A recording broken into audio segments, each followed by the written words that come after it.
लाडली लाल की जय। श्री सद्गुरुदेव भगवान की जय। स्वामी रामसुखदास जी महाराज द्वारा लिखित शरणागति में शरणागति का रहस्य। सर्वभाव से भगवान की शरण होने का रहस्य यह है कि हमारा शरीर अच्छा है, इंद्रियां वश में है, मन शुद्ध निर्मल है, बुद्धि से हम ठीक जानते हैं, हम पढ़े लिखे हैं, हम यशस्वी हैं, हमारा संसार में मान है, इस प्रकार हम भी कुछ हैं, ऐसा मानकर भगवान की शरण होना शरणागति नहीं है। भगवान की शरण होने के बाद शरणागत को ऐसा विचार भी नहीं करना चाहिए कि हमारा शरीर ऐसा होना चाहिए, हमारी बुद्धि ऐसी होनी चाहिए, हमारा मन ऐसा होना चाहिए, हमारा ऐसा ध्यान लगना चाहिए, हमारी ऐसी भावना होनी चाहिए, हमारे जीवन में ऐसे ऐसे लक्षण आने चाहिए, हमारे ऐसे आचरण होने चाहिए, हमारे में ऐसा प्रेम होना चाहिए कि कथा कीर्तन सुनने पर आंसू बहने लगे, कंठ गदगद हो जाए। पर ऐसा हमारे जीवन में हुआ ही नहीं तो हम भगवान की शरण कैसे हुए? आदि आदि ये बातें अनन्य शरणागति की कसौटी नहीं है। जो अनन्य शरण हो जाता है वह यह देखता ही नहीं कि शरीर बीमार है कि स्वस्थ है, मन चंचल है कि स्थिर है, बुद्धि में जानकारी है कि अनजानपना है, अपने में मूर्खता है कि विद्वत्ता है, योग्यता है कि अयोग्यता है आदि। इन सब की तरफ वह स्वप्न में भी नहीं देखता, क्योंकि उसकी दृष्टि में ये सब चीज़ें कूड़ा करकट है जिन्हें अपने साथ नहीं लेता है। यदि इन चीज़ों की तरफ देखेगा तो अभिमान ही बढ़ेगा कि मैं भगवान का शरणागत भक्त हूँ, अथवा निराश होना पड़ेगा कि मैं भगवान के शरण तो हो गया पर भक्तों के गुण जैसे अद्वेष्टा, सर्वभूतानां मैत्रः, करुण एव च, निर्ममो निरअहंकारः, समदुःखः सुखः शमी इत्यादि तो मेरे में आए ही नहीं। तात्पर्य यह हुआ कि अगर अपने में भक्तों के गुण दिखाई देंगे तो उनका अभिमान हो जाएगा, और अगर नहीं दिखाई देंगे तो निराशा हो जाएगी। इस वास्ते यही अच्छा है कि भगवान की शरण होने के बाद इन गुणों की तरफ भूलकर भी नहीं देखें। इसका यह उल्टा अर्थ ना लगा ले कि हम चाहे वैर विरोध करें, चाहे द्वेष करें, चाहे ममता करें, चाहे जो कुछ करें, यह अर्थ बिल्कुल नहीं है। तात्पर्य है कि इन गुणों की तरफ ख्याल ही नहीं होना चाहिए। भगवान के शरण होने वाले भक्त में ये सब के सब गुण अपने आप ही आ जाएंगे, पर इनके आने या ना आने से उसको कोई मतलब नहीं रखना चाहिए। अपने में ऐसी कसौटी नहीं लगानी चाहिए कि अपने में ये गुण या लक्षण है या नहीं। सच्चा शरणागत भक्त तो भगवान के गुणों की तरफ भी नहीं देखता और अपने गुणों की तरफ भी नहीं देखता। यह भगवान के ऊंचे ऊंचे प्रेमियों की तरफ भी नहीं देखता कि ऊंचे प्रेमी ऐसे ऐसे होते हैं, तत्व को जानने वाले जीवन मुक्त ऐसे ऐसे होते हैं।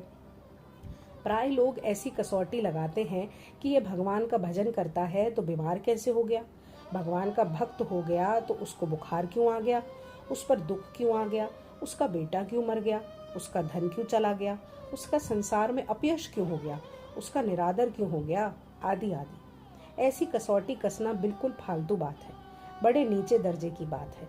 ऐसे लोगों को क्या समझाएं? वे सत्संग के नजदीक ही नहीं आए, इसी वास्ते उनको इस बात का पता ही नहीं है कि भक्ति क्या होती है, शरणागति क्या होती है। वे इन बातों को समझ ही नहीं सकते। परंतु इसका अर्थ यह भी नहीं है कि भगवान का भक्त दरिद्र होता ही है, उसका संसार में अपमान होता ही है, उसकी निंदा होती ही है। शरणागत भक्त को तो निंदा, प्रशंसा, रोग निरोगता आदि से कोई मतलब ही नहीं होता। इनकी तरफ वह देखता ही नहीं। वह यही देखता है कि मैं हूँ और भगवान है, बस। अब संसार में क्या है क्या नहीं है, त्रिलोकी में क्या है क्या नहीं है, प्रभु ऐसे हैं, वे उत्पत्ति, स्थिति और प्रलय करने वाले हैं, इन बातों की तरफ उसकी दृष्टि जाती ही नहीं। किसी ने एक संत से पूछा, आप किस भगवान के भक्त हो? जो उत्पत्ति, स्थिति, प्रलय करते हैं उनके भक्त हो क्या? तो उस संत ने उत्तर दिया, हमारे भगवान का तो उत्पत्ति, स्थिति, प्रलय के साथ कोई संबंध है ही नहीं। यह तो हमारे प्रभु का एक ऐश्वर्य है, यह कोई विशेष बात नहीं है। शरणागत भक्त को ऐसा ही होना चाहिए। ऐश्वर्य आदि की तरफ उसकी दृष्टि ही नहीं होनी चाहिए। ऋषिकेश में गंगा जी के किनारे टिबड़ी पर शाम को सत्संग हो रहा था। गर्मी पड़ रही थी। उधर से गंगा जी की ठंडी हवा की लहर आई तो एक सज्जन ने कहा, कैसी ठंडी हवा की लहर आ रही है। पास बैठे दूसरे सज्जन ने उनसे कहा, हवा को देखने के लिए तुम्हें वक्त कैसे मिल गया? यह हवा ठंडी आई, यह हवा गर्म आई, इस तरफ तुम्हारा ख्याल कैसे चला गया? भगवान के भजन में लगे हो तो हवा ठंडी आई या गर्म आई, सुख आया या दुख आया, इस तरफ जब तक ख्याल है तब तक भगवान की तरफ ख्याल कहाँ? इसी विषय में हमने एक कहानी सुनी है। कहानी तो नीचे दर्जे की है, पर उसका निष्कर्ष बहुत बड़ा सुंदर है। एक उल्टा स्त्री थी। उसको किसी पुरुष से संकेत मिला कि इस समय अमुक स्थान पर तुम आ जाना, तो वह समय पर अपने प्रेमी के पास जा रही थी। रास्ते में एक मस्जिद पड़ती थी। मस्जिद की दीवारें छोटी छोटी थी।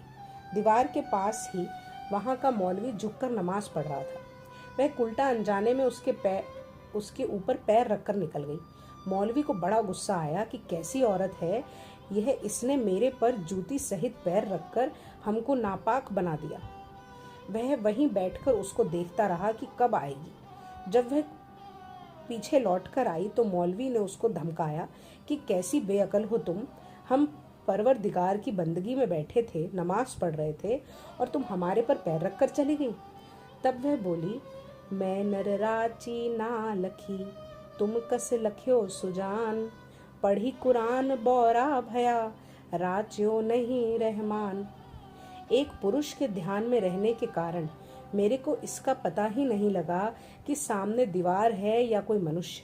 पर तू तो भगवान के ध्यान में था, फिर तूने मेरे को कैसे पहचान लिया कि मैं वही थी? तू केवल कुरान पढ़कर बावला हो गया है। अगर तू भगवान के ध्यान में रचा हुआ होता तो मुझे पहचान लेता। कौन आया, कैसे आया, मनुष्य था कि पशु पक्षी था क्या नहीं था, कौन ऊपर आया, कौन नीचे आया, किसने पैर रखा, इधर तेरा ख्याल ही क्यों जाता? तात्पर्य कि एक भगवान को छोड़कर किसी की तरफ ध्यान ही कैसे जाए, दूसरी बातों का पता ही कैसे लगे। जब तक दूसरी बातों का पता लगता है तब तक वह शरण कहाँ हुआ। श्री राधा श्री राधा श्री राधा।